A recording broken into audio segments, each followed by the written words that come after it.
Hi, today's topic is really pertinent if you are trying to achieve long-term success on this journey of regaining your health and well-being by getting into your healthy weight range.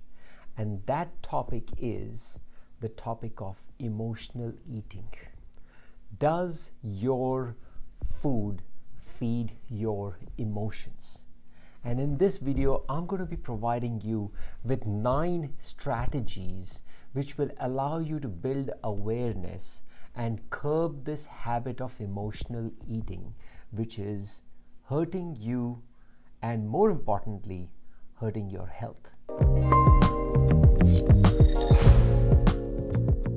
Hi, it is no doubt that as humans, we are emotional beings.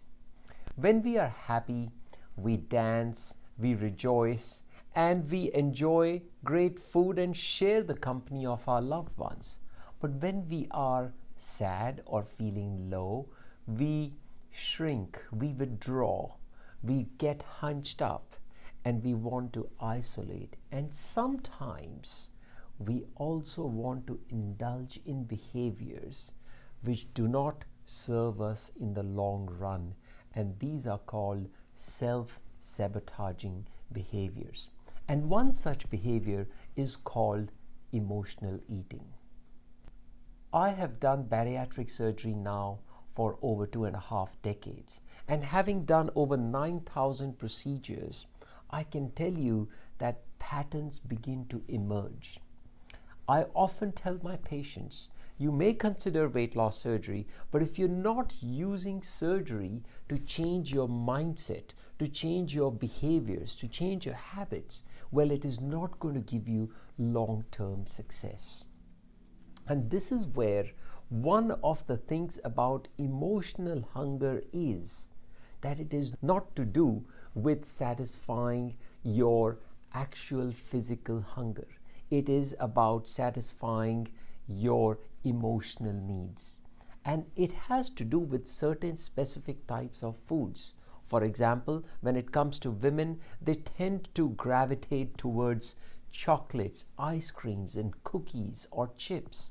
Whereas when it comes to men, they go for things like pizza, steaks, Coke. Now, it is not to say that these things should never be had, because the funny thing is that while these are emotionally soothing foods when somebody's feeling low, they are also the foods that people go for when they are in a happy mood or when they are rejoicing for whatever reason. So, how does this mood, food, and weight gain cycle play out?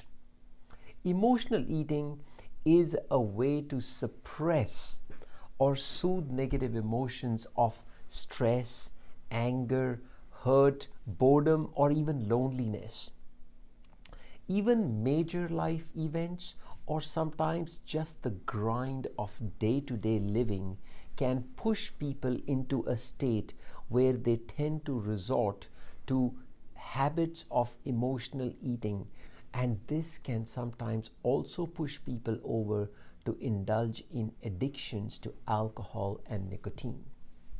One of the other triggers for emotional eating is fatigue and stress caused by financial or work-related matters. So here are my 9 key strategies which will allow you to slowly build this mental resilience, this mental muscle, which will allow you to first start recognizing where you are getting down that vicious cycle of emotional eating, and then hopefully allow you with a bit of support to overcome this habit in the long run. So, step number 1 is keep a food diary. Now, we often give this journal. It is when you start writing anything, you start to create awareness. And I've always said that awareness is the precursor to experience. When you write down what you eat, how much you eat, when you eat, and how you are feeling when you eat, what you are doing is you are creating this awareness and you start to observe these patterns. In this particular diary, which I created in 2017 for our weight loss surgery patients, which is called Creating a New You, there are small entries that actually tell you that go on a 6-weekly basis, and it barely takes about 5 or 6 minutes to fill it up. What do you have on weekdays and the weekends, of course, and then at the end of 6 weeks, you put a reflection. And in between the sections, there are some pages of information. Now, you can get any such journal or you can get this journal from our website, but the most important thing is that keeping a food diary, as I mentioned, gives you awareness.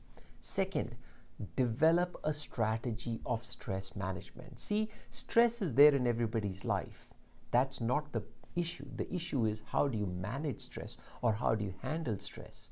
Do you go for foods, or do you go for other stress management techniques which actually help uplift you, such as meditation, yoga, walk in nature, deep breathing, whatever it may be for you? Third strategy, have a hunger reality check. Sometimes we are thirsty and not hungry, but our brain may be perceiving it as hunger. So have a bottle of filtered water with you, or maybe even fruit infused teas that are available in plenty of options these days. You will notice that when you start to engage in an alternate habit of, say, drinking water instead of going straight for food, you will slowly realize that these cravings that come up slowly pass away. Fourth strategy is to get some support. See, you are more likely to give into emotional eating if you lack a good support network. Lean on to family, friends, and most importantly, if you can, get someone who is a professional. Get someone who is not emotionally attached to you. Strategy number 5 is to fight boredom. Instead of snacking, getting bored, or watching YouTube videos and putting snacks in your mouth which are not healthy, best is take a walk. Go for a run, watch a movie, or play with your pet, do some gardening, or listen to music or play music. These are things that will allow you to get out of those spells of boredom. Step number 6 is to take away the temptation. See, that packet of chocolate chip cookies or ice creams or chocolates or whatever it may be, your addiction did not just appear in your pantry. Somebody had to pay money to buy it, to bring it into the house. So the first thing is to stop getting those things inside the house. If it is not there in the house, your craving will be less and less, because it will be just harder to get easy access to it. Step number 7 is don't deprive yourself. Now, if you put a complete block on something, your body is going to revolt. So what we do is, what we recommend is, get whatever you crave, for example, a chocolate, but get it in a small reduced portion. So eat these foods only at certain times as a reward, rather than having easy access to it at all times. Strategy number 8 is have regular healthy snacks. If you feel the urge to eat between meals, which is something that is perfectly normal, choose a healthy snack such as fruits, nuts, carrot sticks with hummus. These are some of the choices, or even yogurt with berries in it, So this is something that allows you to not let your sugar levels drop to such a level that you are craving comfort foods. And the last and the most important thing is learn from your setbacks. If you have an episode of emotional eating, forgive yourself. Don't hold on to the feelings of guilt for days on end, because that doesn't help anyone, and certainly doesn't help you. Focus on the positive changes you are making in your eating habits, and give yourself credit for making changes that lead to better health. So I hope you found this video useful. If you did, please do subscribe to my channel for forthcoming videos and stay in touch. Until then, take care.